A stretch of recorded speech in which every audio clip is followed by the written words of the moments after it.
Hindi masamang magsabi sa Diyos ng iyong nararamdaman. Hindi masama na ipanalangin sila tulad ni David na pinalangin niya maging sila Saulo. Ang ginamit ng salita sa Psalm 109, imprecatory prayer. Ganun pa man, hindi ibig sabihin ikasisiya mo ang kalang kalamidad dahil sabi sa Kawikaan 24 talatang 17, huwag mo ikasiya ang kalamidad ng iyong mga kaaway. Baka makita ng Diyos at hindi niya ito ituloy. So, ang sinasabi ng Diyos ganito, hindi masama magsabi ka sa Diyos kasi tatay natin siya.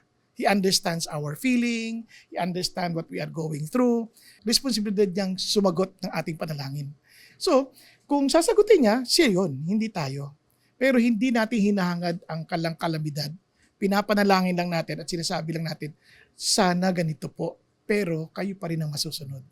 Para ma-release tayo sa ating mga pains.